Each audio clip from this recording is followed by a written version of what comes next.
خليك يا حماس اسألوا عن الحديد عشان ما ينتعشوا بربيه شو بعد عن الحديدة ردوا معاهم ردوا يا عم انتوا بس قولوا لنا المسافة قديش عشان نودي بده يوصل احنا مش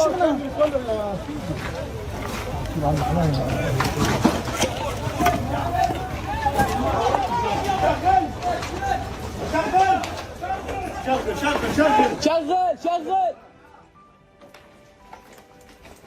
كل شيء شغل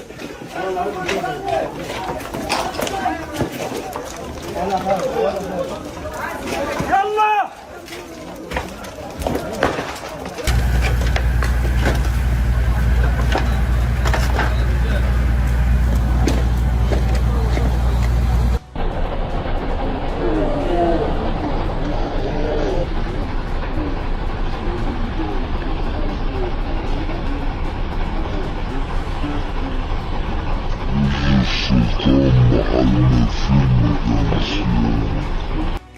France has decided to ban Israel's far-right police minister Itamar Ben-Gvir from access to French territory. That according to French Foreign Minister Jean-Noël Barrot speaking this Saturday. He added that the decision reflected anger over the treatment of Gaza flotilla activists and that he had requested that the European Union also, quote, take actions against Ben-Gvir.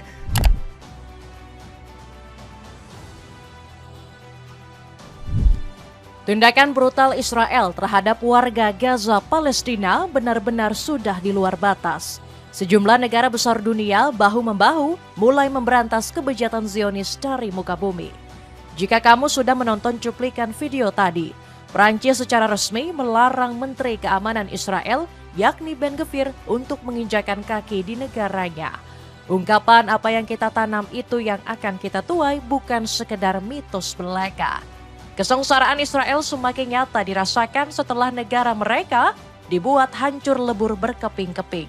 Perang saudara pecah di mana sebagian rakyat mereka terpecah belah menuntut Benjamin Netanyahu untuk segera meninggalkan Israel sekarang juga. Terbaru, Donald Trump mulai tidak menganggap Israel sebagai sekutu setia mereka. Presiden Amerika Serikat ini mulai menghempaskan Netanyahu dari pembicaraan negosiasi dengan Republik Islam Iran. Trump seolah menganggap Netanyahu merupakan seorang pemimpin yang berbahaya karena bisa menciptakan gejolak perang yang jauh lebih besar. Apakah ini menjadi karma atas tindakan biadab Zionis yang selalu berbuat kerusakan di muka bumi? Mampukah negara-negara yang melawan tahan terhadap intervensi dari Zionis? Cetak Gol coba merangkum. Israel semakin terpojok, semua negara mulai kucilkan Zionis sebagai berikut. Karma pedih, semua negara Eropa perintahkan perangi Zionis. Kebejatan Israel kalau kita ibaratkan seperti tumpukan biji beras yang sudah nggak terhitung lagi. Berulang kali Zionis kerap dikecam oleh banyak negara, namun itu semua tidak mempan. Malahan kekejian Zionis semakin menjadi-jadi dengan menyerang warga Gaza. Kali ini kamp pengungsian yang menjadi harapan terakhir rakyat Palestina bertahan hidup pun diberondong serangan.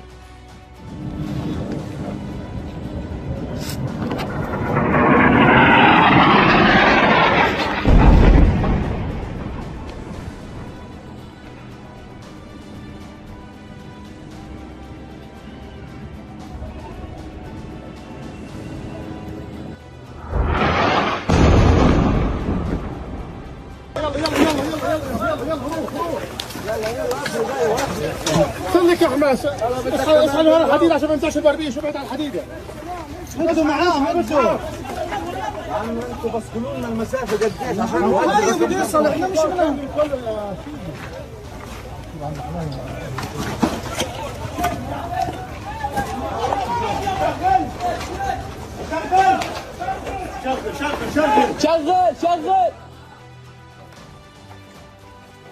كل شيء شغل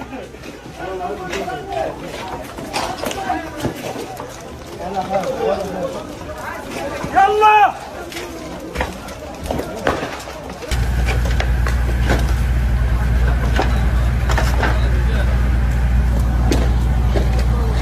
5 petugas dan 1 orang remaja dikabarkan telah menjadi korban kebrutalan Zionis.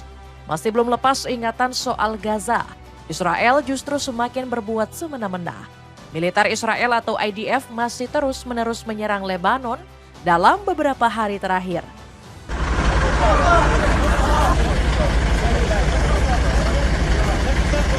وجه السلطان محل ما فيلم كان صيانة.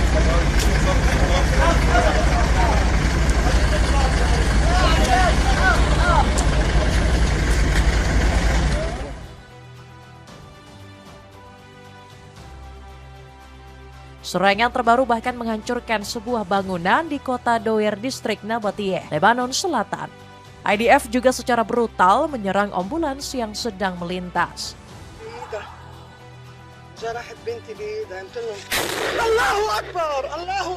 Masih belum cukup Israel seolah kepanasan jika mendengar kata Gaza. Kita semua tahu dengan penyanderaan kapal Global Sumud Flotilla beberapa waktu yang lalu, Ben-Gvir menjadi otak di balik penyiksaan terhadap ratusan aktivis yang ikut misi ke Gaza. Menteri Keamanan Israel ini sempat melakukan penganiayaan, mulai dari memukul aktivis, menyetrum, hingga pelecehan seksual terhadap wanita. Tindakan Zionis yang sudah di luar batas tidak dibiarkan begitu saja oleh dunia. Eropa menjadi salah satu pihak yang paling getol memberantas kekejaman Zionis. Ben-Gvir akhirnya mulai menerima karma atas tindakannya yang menyiksa para aktivis. Ungkapan apa yang kita tanam itu yang kita tuai bukan sekedar mitos belaka. Menteri Keamanan Israel ini diharamkan untuk menginjakan kaki di Prancis. Kepastian ini disampaikan oleh Kementerian Luar Negeri Prancis. Negara yang dipimpin oleh Emmanuel Macron tersebut benar-benar murka dengan tindakan Zionis yang sudah di luar batas. Prancis tidak dapat mentolerir warga Prancis yang diancam, diintimidasi, atau dilecehkan dengan cara ini, terutama oleh para pejabat publik yang bejat, kata Jean-Noël Barrot. Jean-Noël Barrot juga menyerukan agar Uni Eropa mau bersatu untuk memerangi Zionis. Menurutnya, tindakan Israel harus diperangi, karena kalau tidak pasti akan terus berbuat semena-mena. Jean-Noël menyebut Uni Eropa harus segera memberikan sanksi kepada Israel. Seruan ini nampak didengarkan oleh seluruh aliansi negara Eropa yang kompak untuk memberantas tindakan biadab Zionis. Giorgia Meloni sudah siap untuk berperang melawan Israel. Menurut Perdana Menteri Italia ini, tindakan Israel memperlakukan buruk para aktivis adalah sebuah penghinaan total terhadap Eropa. Tidak dapat diterima bahwa para demonstran ini, termasuk banyak warga Italia, mengalami perlakuan yang melanggar martabat manusia, kata Meloni lewat media sosial. Prancis, Inggris, Jerman, dan Italia juga kompak memberikan kecaman terhadap Zionis. Keempat pemimpin negara ini juga murka bukan main lantaran Israel terus memperluas kawasan jajahan di tepi barat. Kami menyerukan kepada pemerintah Israel untuk mengakhiri perluasan permukiman dan kekuasaan administratifnya, memastikan pertanggungjawaban atas kekerasan pemukim, dan menyelidiki klaim terhadap pasukan Israel. Bunyi pernyataan bersama Inggris, Prancis, Jerman, dan Italia. Tak hanya dikecam pemimpin Eropa, rakyat mereka pun juga kompak memberikan perlawanan. Ribuan warga benua biru melakukan gelombang protes secara besar-besaran. Aksi protes ini terjadi di sejumlah kota di Eropa untuk mengecam serbuan militer Israel. Unjuk rasa besar ini terjadi di kota besar Italia seperti Roma, Milan, Napoli, dan Turin. Unjuk rasa di Italia ini berjalan beriringan dengan aksi mogok kerja nasional. Para pendemo pun meneriakkan slogan-slogan pro-Palestina.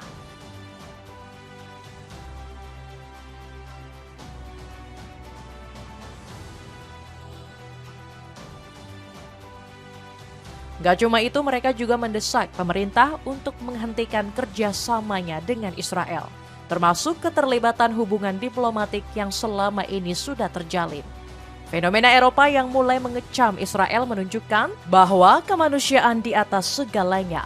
Dunia sudah mulai capek melihat tingkah laku Zionis yang sudah di luar batas. Israel menghadapi tekanan diplomatik dan kritik global yang makin besar. Hal ini menjadikan negeri Zionis sebagai negara yang paling kesepian dengan perginya para sekutu. Dunia melihat kehancuran di sejumlah perang di Timur Tengah yang disebabkan oleh Israel terus memburuk. Wajar dong jika Israel menjadi negara yang paling dibenci di dunia. Survei global terbaru menunjukkan Israel saat ini dipandang lebih negatif dari negara-negara lainnya. Hasil survei tersebut menempatkan Israel di posisi paling bawah dalam peringkat persepsi negara global tahun 2026.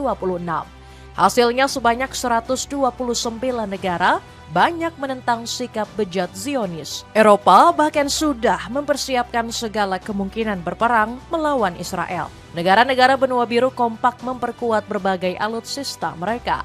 Jerman yang biasanya memasok senjata Israel kini mulai berhenti. Bahkan negara Panzer mempersiapkan alutsista mereka menjadi lebih kuat dengan target di tahun 2039. Semakin sengsara ditinggal pergi Donald Trump. Ada satu pertanyaan yang terlintas setelah Eropa memerangi tindakan biadab Zionis. Sejauh manakah Israel bisa bertahan dengan membelotnya para sekutu yang selama ini membantu? Kalau bukan Amerika Serikat, siapa lagi yang akan menolong Zionis? Tetapi nampaknya negeri Paman Sam juga sudah muak dengan perlakuan sahabat setianya akhir-akhir ini.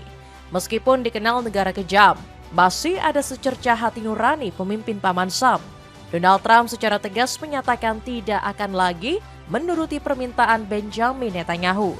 Seperti yang kita ketahui, Netanyahu telah meminta Trump untuk tetap melanjutkan perang melawan Iran. Menurutnya, tujuan perang untuk menangguhkan pengayaan nuklir Iran belum tercapai. Netanyahu bahkan memberanikan diri untuk berbicara langsung ke Trump lewat sambungan telepon. Bukannya memperbaiki hubungan, Trump Netanyahu malah menunjukkan cekcok yang mengkhawatirkan.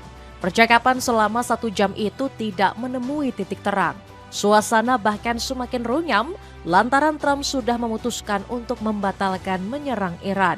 Pembatalan ini didasari oleh permintaan dari negara-negara Teluk. Arab Saudi, Qatar, Uni Emirat Arab menolak keras pangkalan militernya digunakan untuk menyerang Iran. Pembatalan rencana inilah yang bikin Netanyahu tidak suka.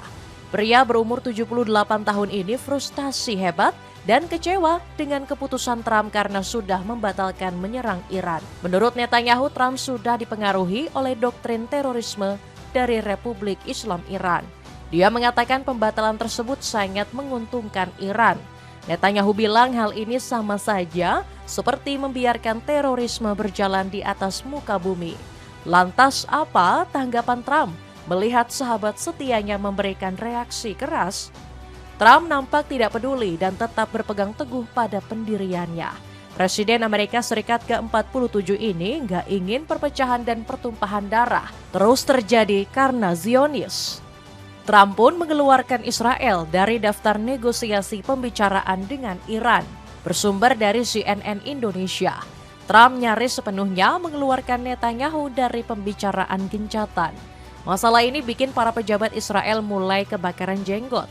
2 pejabat pertahanan Zionis telah meminta berbicara 4 mata dengan Trump dan menganggap masalah ini sangat serius. 2 pejabat tersebut khawatir Trump akan mengeluarkan putusan yang menguntungkan Iran. Salah satunya adalah pencabutan sanksi ekonomi terhadap Iran yang menjadi awal syarat negosiasi. Situasi ini merupakan kemunduran jelas bagi Netanyahu yang pada awal perang menyombongkan diri. Dia merasa bahwa Iran akan lemah karena punya backingan Amerika Serikat. Tetapi perubahan sikap Amerika menunjukkan bahwa masih ada sedikit kebaikan dari Trump. Jika kita mengacu pada sebelum serangan di akhir Februari lalu, Trump selalu melibatkan Israel. Tetapi seiring berjalannya perang, prioritas Amerika dan Israel mulai berseberangan. Trump beralih ingin mengakhiri pertempuran, tetapi Netanyahu justru ingin melanjutkan. Lantas apa jadinya jika Netanyahu memberikan tanggapan yang cukup keras? Kalau kita kilas balik ke belakang, Israel akan tetap dengan pendiriannya menyerang Iran sendirian. Netanyahu mengatakan militer Israel masih sangat kuat untuk melawan Iran. Bahkan dia berencana untuk lepas ketergantungan dukungan dari Amerika Serikat. Netanyahu sedang menyusun strategi agar Israel bisa mandiri, terutama dalam hal persenjataan. Namun tanggapan Trump justru semakin keras dengan memberikan peringatan ke Netanyahu. Bersumber dari CNN Indonesia, Trump bisa saja mengkudeta rezim Netanyahu. Jadi mungkin setelah ini saya akan pergi ke Israel dan mencalonkan diri sebagai Perdana Menteri. Saya mendapat hasil jajak pendapat angka saya 99%. Itu bagus, kata Trump. Dapatkan sendal pria dari brand LVLD, bisa kamu dapatkan potongan harga dengan mengklik link di bawah ini. Kehancuran nyata Zionis, perang saudara pecah. Israel harus waspada penuh seandainya Netanyahu tetap melanjutkan perang melawan Iran. Kehancuran nyata Zionis semakin nyata dengan perpecahan yang terjadi akhir-akhir ini. Warga Israel menuntut agar peperangan yang gencar dilakukan Netanyahu bisa segera dihentikan. Dalam video yang beredar, kelompok anti perang sedang melakukan demonstrasi besar.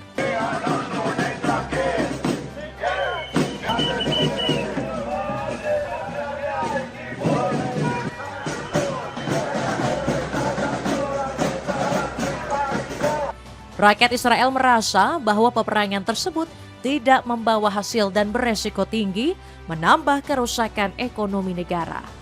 Beberapa rakyat bahkan menuduh perang menjadi kepentingan politik Netanyahu. Tuntutan rakyat untuk mengakhiri perang memang sangat masuk akal.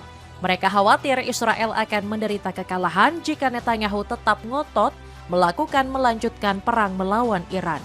Sebuah laporan baru-baru ini mengungkapkan 80% tentara Israel mengalami gangguan mental. Menurut media Haaretz, militer Zionis menolak untuk berperang. Pengungkapan dari media Haaretz ini sebenarnya sangat beresiko. Media lokal milik Zionis ini mempublikasikan angka mengerikan tersebut saat rezim Netanyahu berusaha menyembunyikannya. Gak hanya itu, perpecahan di tubuh pejabat Israel semakin menunjukkan kekhawatiran. Benjamin Netanyahu ternyata murka dengan tindakan Ben Gvir yang memperlakukan buruk aktivis. Netanyahu mengatakan tindakan Ben Gvir telah membuat citra Israel semakin rusak. Gideon Sa'ar menjadi paling getol mengkritik habis tindakan biadab Menteri Keamanannya. Menurut Sa'ar, tindakan Ben Gvir adalah memalukan dan menyebabkan kerugian untuk negara. Anda menjijikan dengan sengaja menyebabkan kerugian bagi negara kami dalam pertunjukan yang memalukan ini. Tidak, Anda bukanlah wajah Israel, kecam Gideon Sa'ar. Di sisi lain, Duta Besar Iran untuk Indonesia sudah mendeklarasikan kemenangan besar negaranya. Muhammad Boroujerdi sangat bangga dengan perjuangan keras yang dilakukan oleh para tentaranya. Dia menuturkan kunci kemenangan Iran sampai sejauh ini terletak pada doa semua rakyat Muslim. Allah kita sama, Al-Quran kita sama, Rasulullah kita sama, kiblat kita sama, dan musuh yang kita hadapi adalah musuh yang sama, kata Boroujerdi. Kemenangan besar ini adalah hasil dari persatuan seluruh pasukan yang membela Iran. Senjata canggih Amerika terbukti gagal menghancurkan tembok pertahanan Iran. Kekalahan sangat telak ini membuat para pejabat Israel merasa sangat malu. Mereka sekarang kehilangan muka saat berhadapan dengan para pemimpin negeri lain. Celana kargo pria berbagai ukuran dan warna bisa kamu dapatkan dengan harga 119 ribuan saja. Cek linknya sekarang untuk dapatkan potongan harganya. Itulah ulasan Israel semakin terpojok, semua negara mulai kucilkan Zionis. Bagaimanakah pendapatmu? Apakah ini menjadi karma atas tindakan biadab yang dilakukan oleh Zionis? Coba tulis pendapatmu di kolom komentar di bawah ini.